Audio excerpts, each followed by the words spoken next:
Ladies and gentlemen, please welcome Jeff Dunham.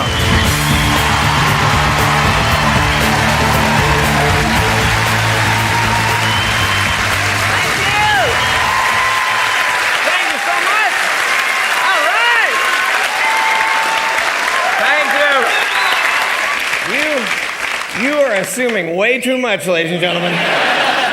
But thanks for coming out tonight. I am happy to be in Orange County. I'm happy to be in Santa Ana. My mother-in-law had a dance studio. She had this dance studio for 30 years. She owned it and she ran it. A few months ago, she was 4 days away from closing the sale on the dance studio. She was going to take the money, retire, and be independent, live out the rest of her life.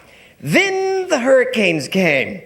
Guess where my mother-in-law's dance studio was? West Palm Beach, Florida. Guess who's living with me and my family now in Los Angeles? I'll say it again. I'm happy to be in Santa Ana.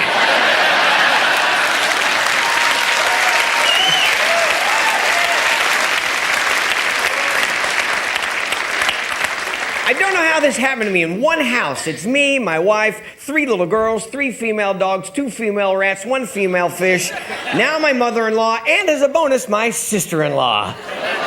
I'm growing a uterus as we speak. The only other male in the household is my golden retriever, Bill, and they had him neutered. Oh, it was very sad. I came home after being gone for about 5 days. I walked in the front door. Bill's lying on the couch. He looks up like, dude, you're not going to believe what they did to me. Run.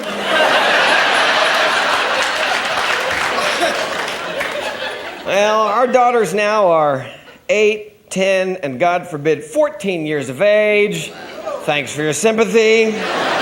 My wife and I recognize that we are living on the verge of hell. Because from what I understand, when women live in the same house, apparently God has a sense of humor. Because eventually their biological time clocks synchronize. So I know when all my daughters get to be that age, I'll be sitting on the phone with my agent every 3.5 weeks going, you gotta get me the hell out of here.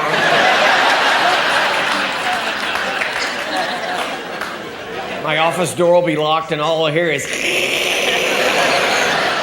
Daddy,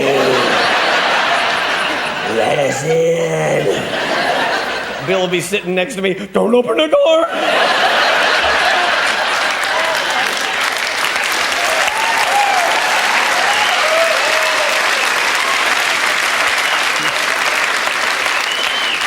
Well, I know some of you know what's going on this evening. I have little people in boxes and I gotta tell you, the way security is at the airports nowadays when you try and check in with a small person in your luggage, they stop you. Most of the airports nowadays have these sophisticated equipment for checking your luggage. They're like big MRIs, they can check the contents, the materials, but some of the smaller airports don't. We all know Burbank Airport, just north of here a few miles, don't have all the sophisticated stuff. They still have to hand check a lot of luggage. I was in line about 3.5 weeks ago, early one morning, very crowded. And most people, when you get your luggage hand checked, it's no big deal. They might pull out your underwear like, ooh. But for me, they're pulling out dolls.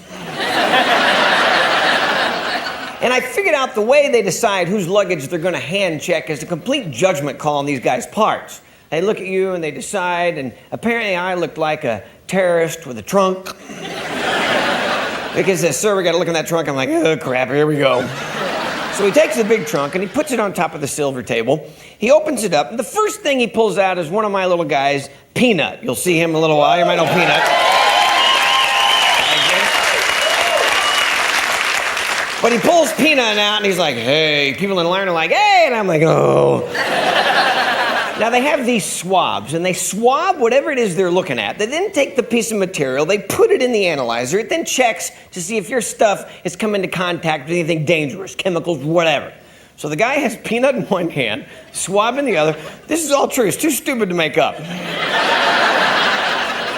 He could have swabbed Peanut on the head, on the foot. No, in front of God and everybody, swabs his butt, just like that.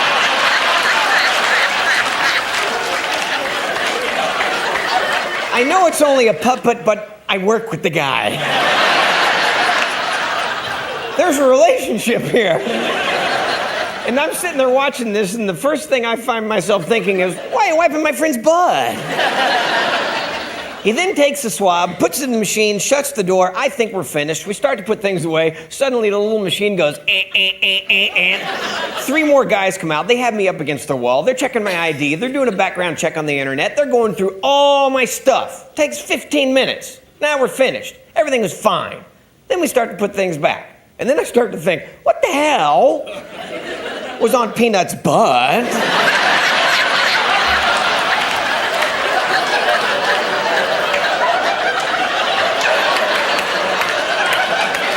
That labeled me the potential terrorist. And this is all true. And I asked the guy, and he goes, well, it's all in code on the computer. Let's see. And he goes, that would be military-grade plastic explosives. And I go, what? And he goes, well, sometimes the machine confuses lotion for that. And I went, no, there's no lotion on the puppet's ass.